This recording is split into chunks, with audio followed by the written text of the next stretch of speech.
Club. And I insert Baha'i principles as much as I can. I'm not sure exactly how I can, but I'm very interested in hearing what others have to say in that regard. Right. And Michael? Yeah, I'm Michael, and I live in Switzerland. I've actually been trying to think about this recently because I attended a course that Christine and others were managing on sustainability, and I was looking for partner organizations in the climate action area. I came across a couple. One was, I think, called Right for Change and so on. The problem was for me that there was often a dialogue that was quite aggressive and quite anti-establishment, which I felt was very difficult to engage with. So maybe I have to start something on the smaller scale, and I was thinking of sustainable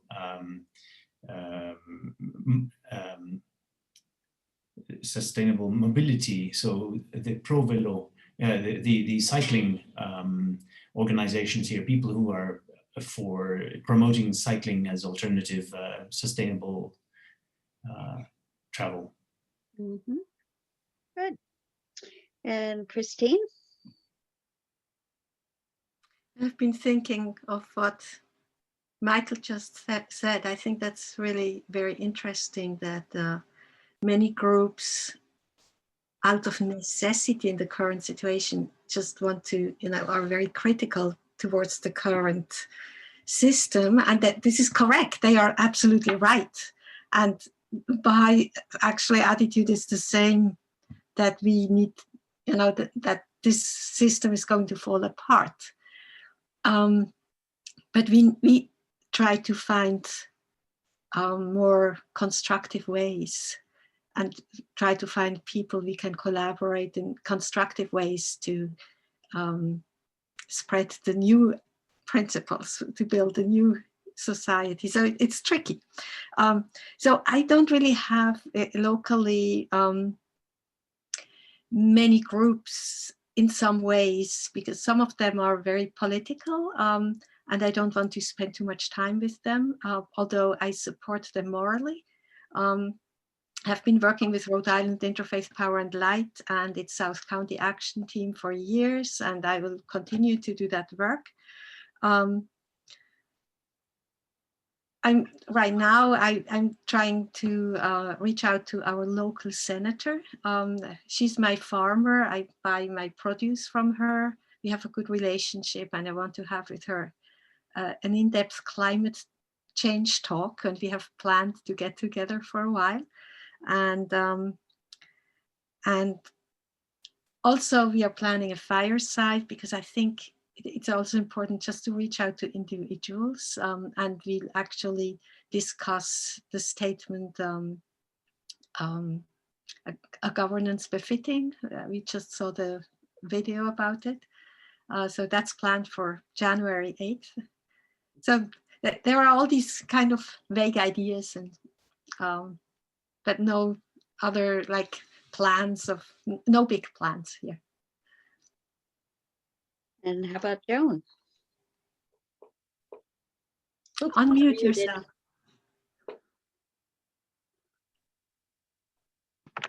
I'm from Fort Myers, Florida, and I'm happy to report to all of you that in this community, which tends to be a highly conservative community, there's also a great deal of concern about the environment for various reasons, including problems that we've had here, especially with our water quality. But this has led to a lot of groups forming alliances, including a group which I lead at my church, which is an all-faith Unitarian congregation here in Fort Myers, a climate action team that I lead there. And we've been reaching out to numerous other climate groups, of which there are many actually in this area. I recommend to those of you who might be looking for national and in some cases, international groups to look into the Pachamama Alliance, Mhm. which is quite active here in Southwest Florida, a climate reality project that Al Gore started, Citizens Climate Lobby, for those of you in the United States. I don't know if it's active abroad or not, but these are all excellent groups with a lot of action plans. We also have a Sierra Club and numerous local groups, local environmental groups. And these are all beginning to coalesce and work together, creating a real movement for change, which I'm very happy to see happening. There's a new organization just started that is going to be establishing what they call the Reset Center. And this is a hub where various groups working on especially environmental issues can come together and meet and plan activities where they support each other. So I see this as a very positive movement here in Southwest Florida. And for me, the way I'm approaching this now is I've been collecting just like Joan, and so many of you have been just kind of becoming aware of what different groups are doing and meeting people who are in those groups and finding ways to collaborate. And what we've done is establish a pilot project with a group called We the World. It's also with the Interfaith Climate Group that has sponsored this event. So it's We the World and the University of Florida Extension. It's the same,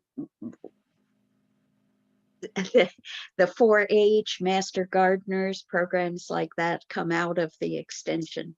And so to be in that organization allows us to work in the community in a very organized way, so that the program that we're pilot testing right now, and this is part of it, becomes part of the national climate dialogue. And so it's a really wonderful opportunity to facilitate some of these partnerships that we talk about.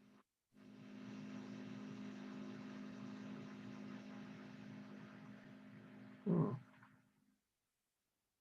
So where do you think we can go from here? What if you were to be that spark plug in your own community, knowing what you know about the groups that are working on this, what is an action that you could take just to help get this conversation going in your own community?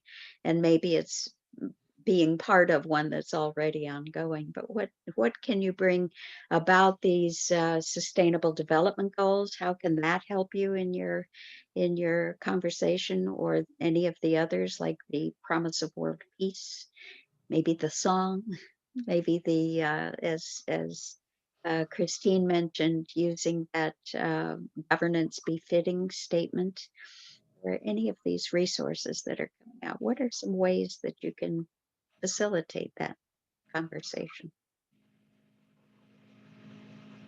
My thought about a small way is one of the things that I've done for quite a long time is a monthly interfaith devotional gathering that has people actually from all around the country and Canada.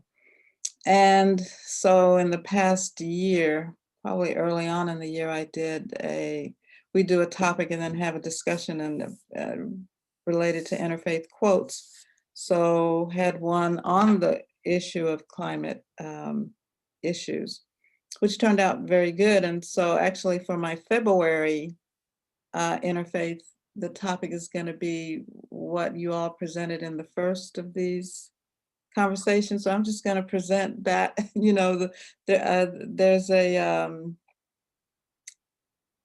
there's just a presentation and I'm just going to do the presentation for the next devotional gathering and see how much interest I can get in maybe at the end of each one, I have some questions. And so maybe the question can be, can you think of a way that you can involve yourself in this climate conversation?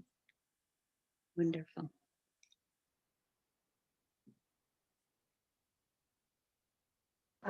Here we're looking, as I said before, this is a very conservative area, so that in fact at some point the then governor of Florida refused to allow the words climate change to be in any official papers.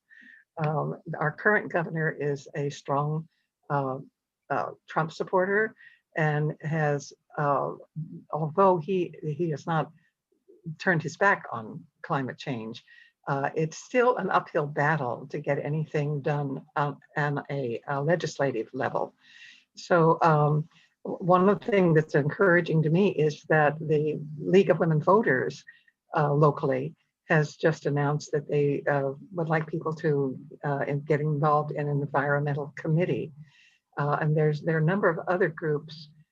For example, there's a group called Rights of Nature. Some of you may have heard of this organization. It is a national organization, but just recently a chapter that has people here from Fort Myers involved in it helped pass legislation in Orlando to create the right of clean waterways in their county. That they have legal standing to demand that waterways not be polluted. So we're looking for practical, actionable things that we can accomplish and see results. So that's kind of the focus that's happening right now here. Wonderful. Michael. One of the things I've been thinking about for quite a while, because I'm quite interested, and I try to live according to a plant-based lifestyle in terms of nutrition. And I've been thinking of trying to get people together in my local community who are interested about learning about it, about sharing meals together, learning to cook in this way, supporting maybe the journey of discovery of this through also exploration of spiritual themes. People who have this intersection of interests, you know, of plant-based lifestyle, spirituality, the sustainability and climate change topics, to have a periodic, you know, discussion or start with a potluck, or I don't know what, these sort of more social gatherings at which one can elevate the conversation around these topics. Wonderful. Another way that our climate collaboratory is seeing this is to create a community-based united effort. One that we're working on in Gainesville, Florida, Alachua County, is the climate mobilization. The city and county have both declared a climate emergency. And so the work that we're doing with the Climate Collaboratory is to support that. And we're doing a collaborative storytelling adventure that we see as a musical production in April.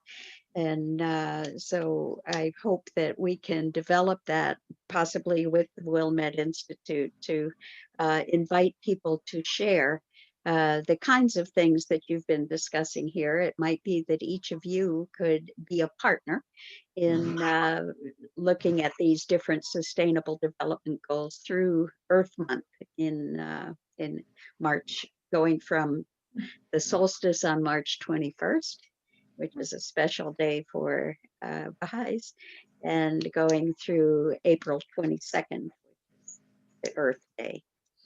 And so I look forward to inviting each of you to kind of share what it is you're doing in your community, and let's get a conversation going on about that on Zoom through the Earth Month. I would look at that.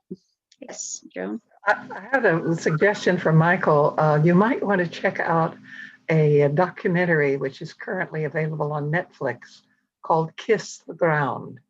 And I don't know, have you seen it? Yeah, I've seen it. Thanks. Yeah. It's very good. Yeah, it certainly is a very powerful promotion of organic regenerative agriculture and the importance of that. Wow. Yeah. It's great to see you all and to talk, and wonderful to hear what you're doing down in Florida, Joan, and in Switzerland, Michael. It's amazing. And I really like your effort. What was your name? Florence. Florence. In the Baha'i community. It's wonderful. Oh, So inspiring. That's right. And so, yeah, gosh, our Interfaith Climate Group started with a series of panel discussions and movie nights and workshops, and just finding different ways that our community, which was with the Interfaith Climate Group at that time, could reach out. And what I'd like to know is, would it be helpful to work together to make this, as you were saying, Florence, to use these writings and kind of work together to develop an ongoing series that would go beyond these three with Wilmette Institute into just the Baha'i community. Would any of you be willing to work on that with me?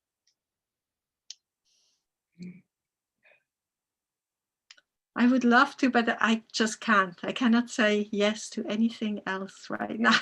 I understand. Mhm. Yeah.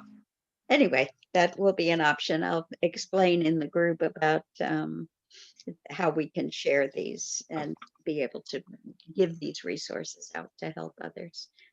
You all.